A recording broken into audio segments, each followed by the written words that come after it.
Hello दोस्तों, आप लोग के सामने मैं आज बोलना चाह रहा हूँ कि जो आज जो झारखंड में जो चल रही है अनुसूचित जनजाति की सूची में शामिल होने के लिए कुर्मी जाति जो आंदोलन कर रहे हैं, इसके बारे में क्या होना चाहिए क्या नहीं होना चाहिए, इसके बारे में हम कुछ बताना चाहेंगे आप लोगों को।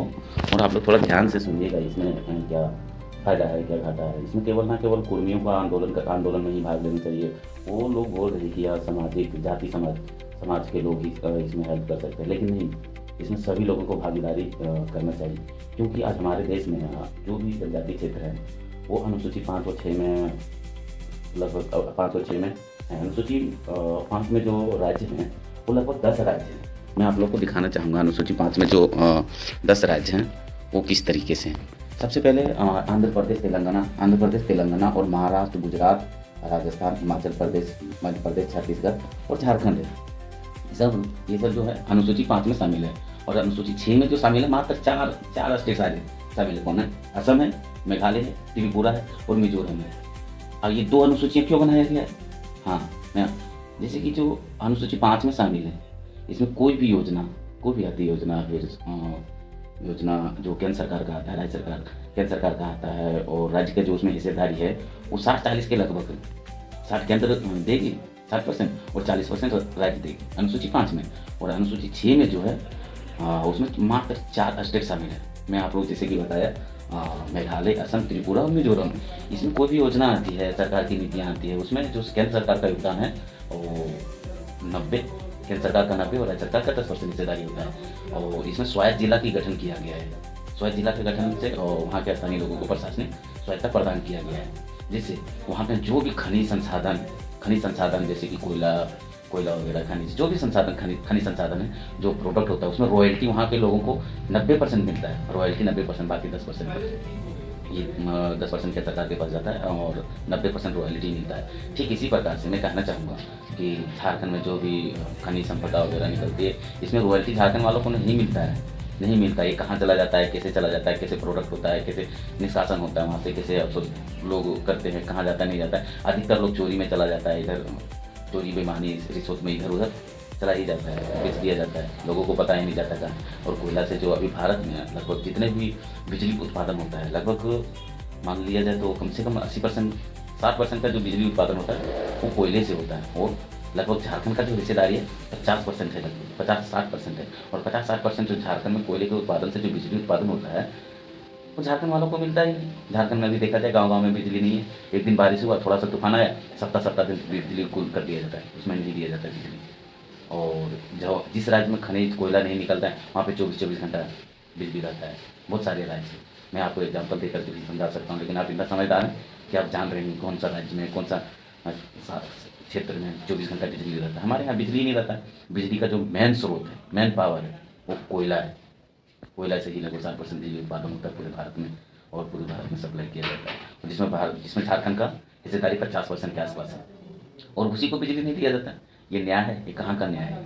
मैं आप लोग को ये बताना चाहूँगा कि यदि कुर्मी जाति को अनुसूचित जनजाति में शामिल कर लिया जाता है तो अनुसूचित 6 में शामिल हो सकता है झारखंड, और अनुसूचित 6 में शामिल हो जाएगा तो रॉयल्टी और स्वायत्त जिला के गठन करके प्रशासन चलाने की सुविधा प्राप्त होगा। और इसमें ना केंद्र का चलेगा ना राज्य का चलेगा, यहाँ सिर्फ चलेगा वहाँ के स्थानीय लोगों को, जनजातीय लोगों को। तो मैं ये कहना चाहूँगा कि इसमें जो विरोध कर रहे हैं अनुसूचित जनजाति के लोग, जो कुर्मी जाति को अनुसूचित जनजाति में शामिल होने का जो विरोध कर रहे हैं अनुसूचित जनजाति के लोग, तो मैं रिक्वेस्ट करूँगा, मैं आप लोग को बताना चाहूँगा कि आप लोग विरोध नहीं कीजिए, आप लोग सहायता कीजिए, आप लोग हेल्प कीजिए कि इसको अनुसूचित जनजाति में शामिल कर लिया जाए। और ना केवल इसको कुर्मी को ही अनुसूचित जनजाति में शामिल किया जाए, बल्कि वहाँ के जो खटवाल जाति हैं, जिसको खटवाल जाति बोलते हैं, रायजी बोलते हैं, उसको भी शामिल करने का प्रावधान किया जाए। जैसे भी हो आप लोग हेल्प कीजिए, और ना केवल अनुसूचित जनजाति के लोग ही इसमें सहायता करें, ओबीसी वाले लोग भी सहायता कीजिए और जनरल लोग भी सहायता कीजिए जो जनरल में आते हैं। और हमारी तरफ से फुल सपोर्ट है, फुल सहायता है, अच्छे से बोलिएगा, हम सहायता करने के लिए तैयार हैं।